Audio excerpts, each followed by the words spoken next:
श्री राम जय जय राम। सच्चिदानंद भगवान की, सनातन धर्म की। अब विवेक जो है वो अपने जीवन से संबंधित है। ज्यादातर हम विवेक का प्रयोग अपने हित में। विवेक इफ टू देन विवेक टू डिफरेंट। नासी अविनाशी, अच्छा बुरा, अच्छा गुड एंड बैड, निर्णय गुड और बैड, विवेक निर्णय या क्या बोला था, जजमेंट, न्याय। न्याय न्याय तो ज्यादातर प्रचलित हो गया है फैसलों के। जैसे कोर्ट में एक जज निर्णय, जज बुद्धि को तो दे सकते हैं जजमेंट के उसमें कि बुद्धि ही निर्णय करती है। हाँ, कि विवेक उसके निर्णय तो बुद्धि जो है गलत भी करेगी। यहाँ विवेक की जरूरत है, बुद्धि को जोर देकर। पूरे हिंदी ठीक गुरुदेव, हम ट्रांसलेशन बाद में। यदि बुद्धि विवेकवती नहीं है तो बुद्धि गलत निर्णय देगी। निर्णय बुद्धि ही देगी। जब कोई चोरी करता है तो चोरी का निर्णय भी तो तुम्हारी बुद्धि ही कर देती है, पर वो मन से प्रभावित। तुम्हारे मन में आया तो बुद्धि ने वही कह दिया। यह जैसे माता पिता बच्चे की मन की करने में। तो बुद्धि यदि दृढ़ नहीं है, विवेकी नहीं है, तो निर्णय गलत होगा। क्योंकि बिना निर्णय के तो कोई चोरी भी नहीं करता, कोई पाप भी नहीं करता। तो उसका निर्णय किसने किया? तो उनकी बुद्धि ने। बुद्धि का समर्थन तो होता ही होता है किसी कर्म में, पर अधिकतर बुद्धि का समर्थन मन और इंद्रियों के अनुरूप हो जाता के अनुसार। डायबिटीज वालों को पता है कि मीठा नहीं खाना चाहिए, तो कभी खाते हैं कि नहीं? तब कौन कहता है? मन में आता है, मन को पसंद है, बुद्धि उसका समर्थन कर लेती है। इसलिए महाराज जी का होए बुद्ध जो परम सयान, तो तीन चितो न अनहित जानी, वो निर्णय करेगी। ये हमारे हक में ही की नहीं। न्याय कानून, न्यायाधीश ये न्याय करता है, सजा नहीं देता। साक्षी जो है सजा देना। एक बार आप कहा जज तो कार्यपालिका है, न्यायपालिका है, वो तो इस तरह की बात होगा। न्यायपालिका, कार्यपालिका और विधायिका, एक विधान बनाने वाला विभाग है जो विधान बनाते हैं, एक है न्यायपालिका जो न्याय देती है, एक है कार्यपालिका की जो न्याय का कार्यान्वयन करती है।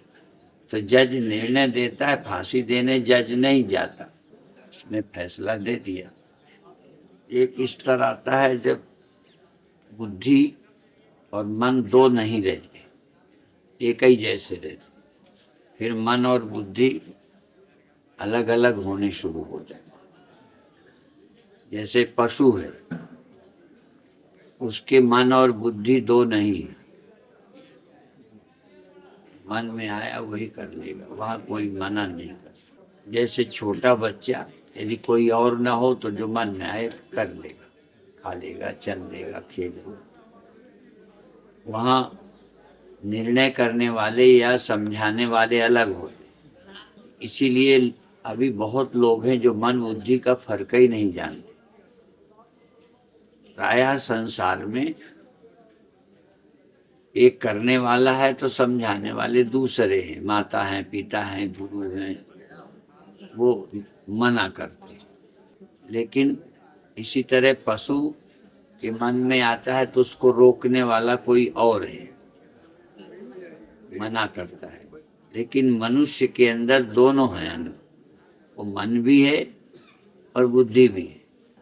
या जो उदाहरण देते हैं कि जैसे इंद्रियां घोड़े हैं, मन लगाम है, बुद्धि सारथी है। तो लोक के उदाहरण में सारथी बिल्कुल अलग सबको समझ आता है, घोड़े समझ आते हैं, रथ समझ आता है। इतना अंतर शरीर के भीतर है पर समझ नहीं आता। इंद्रियां बिल्कुल घोड़े ही हैं, मन बिल्कुल लगाम है, बुद्धि सारथी है, रथ चलाती है बुद्धि का।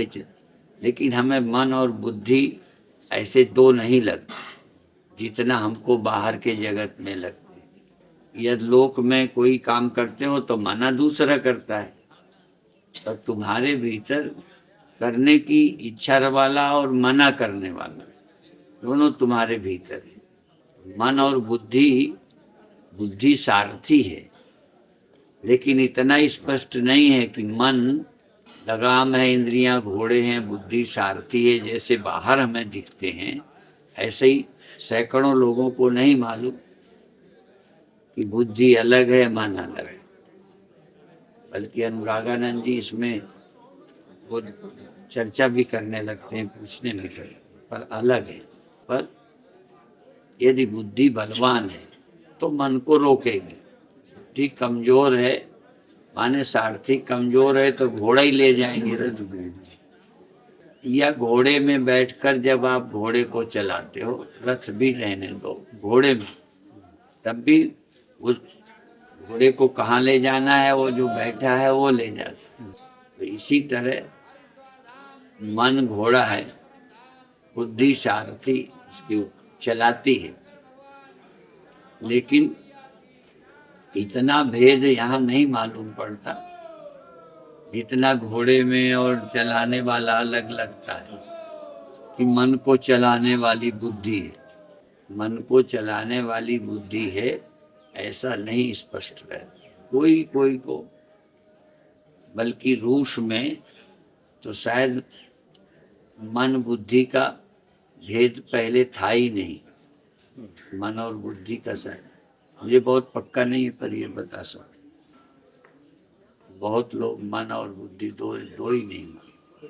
जैसे माइंड उभयवाची लगता है, बहुत लोगों को माइंड कह देने से मन और बुद्धि दोनों मिले हुए शब्द लगते हैं माइंड में। माइंड को केवल बुद्धि भी नहीं कह सकते, माइंड को केवल मन जैसे कहते ना, उभयवाची है, उभयवाची मतलब भी कहीं मिला। पर मन और जब हम बोलते हैं हिंदी में मन और बुद्धि तो ये दोनों एक अर्थ में नहीं आ रहे। मन बिल्कुल अलग, बुद्धि भी। इसलिए हिसाब जजमेंट मन के साथ, पर ये हिसाब विवेक बुद्धि के साथ होना चाहिए, बुद्धि के द्वारा होना चाहिए। पर बुद्धि समटाइम इम्प्रेस्ड मन बुद्धि का टूल ही, या बुद्धि का, इन सम टाइम मन का टूल बुद्धि। और ये समझना, निर्णय कर पाना बहुत कठिन है कि ये मन है या बुद्धि है। जैसे इच्छा हुई तो ये विवेक पूर्वक निर्णय है या मन क्या है। जैसे कई लोग ये कहते हैं हमारी आत्मा की आवाज, जी आत्मा की आवाज, तो यहाँ और कंफ्यूजन है। प्रायः सबकी आत्मा की आवाज है, वहाँ आत्मा अलग कुछ लगती ही नहीं। गांधी जी कहते थे मेरे आत्मा, मैंने आत्मा की आवाज के अनुसार। वैसे तो न्याय में भी बहुत बार न्यायाधीश सरकार के दबाव में, कभी कभी रिश्वत के दबाव में, कभी कभी सिफारिश के दबाव में फैसले कर देते। होना नहीं चाहिए पर करते। ऐसे ही बुद्धि में भी यही है। पर बस कभी मन का कहना मानना पड़ता है बुद्धि को, जब नहीं मानता तो चलो ठीक, फिर वो तर्क जो है बुद्धि वैसे ही दे देगी। एक दिन में क्या बिगड़ जाएगा। जी जी जी। एक दिन मीठा खा लेंगे तो क्या होगा, ये तो प्रसाद है। तो ये बुद्धि की ही दलील है। काफी तर्क आता है बुद्धि, माने समझ रहा है कि ये बुरा है, मीठा सही है कुछ काम से, फिर कहता है क्या है ये, कौन कोई देखता है या एक दिन में क्या हो जाएगा। उदाहरण लेके तमाम तो खाते हैं मीठा, तो उदाहरण भी ढूंढ लेगा, तर्क भी कर लेगा। इतना नहीं है, ऐसा नहीं दीदी, ये तो ऐसा तो अनर्थ हो जाएगा। बुद्धि और मन अलग अस्तित्व है, पर एक दूसरे से प्रभावित होके कभी बुद्धि से प्रभावित होके मन मान जाता है। दूसरा भी है, बुद्धि से प्रभावित मन, मन से प्रभावित बुद्धि। तो जब बुद्धि मन से प्रभावित होगी तो मन की तरह काम हो जाएगा, जब मन बुद्धि से प्रभावित होगा तो मन मान जाएगा। नहीं खाना मीठा, मन मान जाएगा। एक लेख में पढ़ा था कि जब दुर्व्यसनों में मन जाए और बुद्धि उसका समर्थन करने लगे तो सर्वनाश से कोई रोक भी नहीं सकता, क्योंकि बुद्धि ही रोक सकती है। हाँ, तो ये यदि बुद्धि दृढ़ है और सयानी है तो कहेगी नहीं नहीं बहुत गलत बात है, ऐसा नहीं होना चाहिए। तब तो यदि मन का समर्थन कर दिया तो फिर तो कोई रोकने वाला है ही नहीं। वो तो सर्वनाश सब में थोड़ी हो जाता है, वो अलग अलग प्रकरण है, पर गलत है। मन के अनुसार बुद्धि निर्णय के तो नुकसान होगा ही। सर्वनाश में इतना तो नहीं, वो तो व्यवहारिक जगत में भी ऐसा होता है। जी, जैसे हम अपने साथ जोड़े, जैसे कोई स्वभाव है उसमें एक दोष रहता है, जैसे खाना पीना है, मुझे नहीं खाना, फिर भी ज़्यादा बड़ा कह दे या ज़्यादा वो कह दे कि प्रेम से थोड़ा ले लो, कर लिया, और या इतना ले लिया, तो इसमें विवेक भी है और दूसरे के मन की भी। पर यहाँ दूसरे का मन है ना, दूसरे ने आग्रह किया, तो यहाँ आग्रह करने वाला और उसके अनुसार चलने वाले दो लगते हैं। पर जब ऐसे ही मन और बुद्धि प्रभावित होते हैं तो वहाँ ऐसा नहीं लगता, व्यवहार में तुरंत लगेगा इनके कहने से मैंने खा लिया, इनके कहने से मैंने किया। यहाँ सीधा वो ज़्यादा जिम्मेदार दिखाई देता है, मैं उसके प्रेम में आ गया, प्रभाव में आ गया, संकोच में आ गया, इसलिए कर लिया मैंने ये। लेकिन जब मन और बुद्धि का होता है तो इतना क्लियर लोगों को नहीं रहता कि मैं मन के प्रभाव में आ गया। जितना बाहर समझ लेते हैं कि इन्होंने हमें जोर दिया था, मुझे बिल्कुल इच्छा नहीं थी, पेट मेरा ठीक नहीं, इन्होंने किया तो ये नुकसान हुआ। ज़्यादा तुरंत दोषी को हम पकड़ लेते हैं, लेकिन मन और बुद्धि में क्योंकि दोनों ही मेरे हैं, इसलिए ज़्यादा ऐसा नहीं सोचते कि हमारे मन ने ये गलती की है। गुरुदेव, एक बात जैसे श्रद्धा भी है और सम्मान भी है, जानते भी हैं। आपने हमें डांटा और आप कह रहे हैं कि नहीं खा ले, हम कह रहे हैं नहीं खाएंगे, तो जानते भी हैं कि गुरु जी कह रहे हैं खा लेना चाहिए, आप फिर भी मना कर देते हैं। उसमें भी जैसे अभी कहा था कि जिम्मेदार दूसरे को मानते हैं, ऐसे यहाँ कहने वाला और मानने वाला बिल्कुल अलग है। मैं कह रहा हूँ तुम्हारे, तो यहाँ तुमने नहीं माना, लेकिन यदि मन ही तुम्हें कहे तो ज़्यादा चांस है कि फिसल जाओ। मन में और बुद्धि में इतना हम अलग फैसला या फासला नहीं कर पाते। मन और बुद्धि की बातें मिली जुली होने से ज़्यादा क्लियर नहीं होता जितना बाहर कहने वाला। यदि उसके कहने से करेंगे तो कहेंगे, बाद में भी कहेंगे इसी के कहने से नुकसान मुझे हुआ, मैं थोड़ा जिम्मेदार, वैसे नहीं लगेगा। तो इसी तरह फायदा हुआ जैसे कोई कहेगा इनके कारण हम साधु बने, इनके कारण हमें ये लाभ हुआ, इनका सुझाव मानने से हमें, तो ये जितना अलग है, ऐसे ही मन और बुद्धि बहुत मुश्किल में लोग अलग कर पाते हैं। इस मन ने मेरा नुकसान किया, या इस बुद्धि के कारण मैं बच सका। मन तो मेरा नहीं मानता था। ब्रह्म चेतना एक दृष्टांत दिया करती थी ज्यादा समझाने के लिए। एक शिकार करने गया, बाण चूक गया, शिकार भग गया, तो वो ये कहती थी कि वो बड़ा खुश हुआ।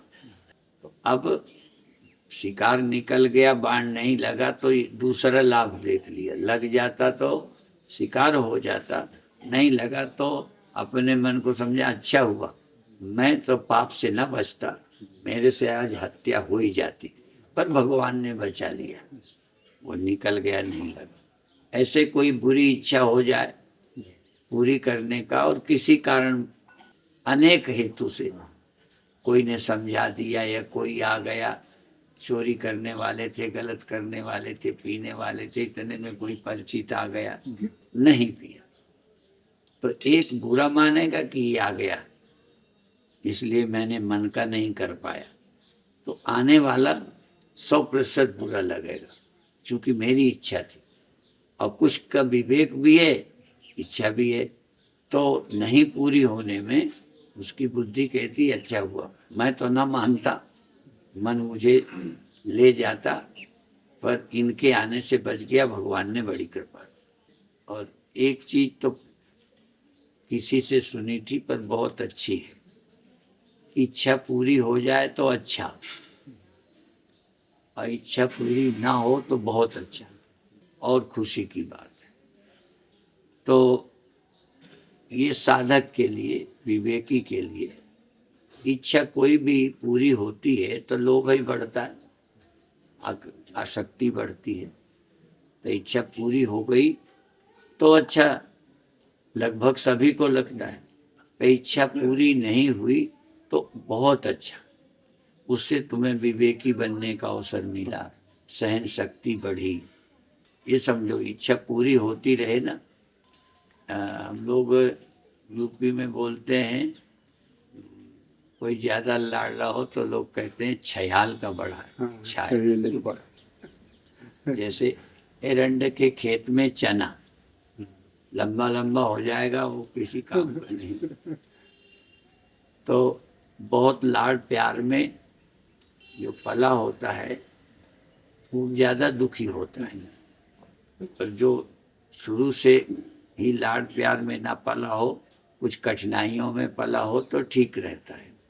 कि जो बचपन से खूब सुख में रह लेते हैं, फिर जीवन भर दुखी रहते हैं, और जो बचपन से थोड़े कष्ट उठाते रहते हैं, वो जीवन में सुखी रहते हैं।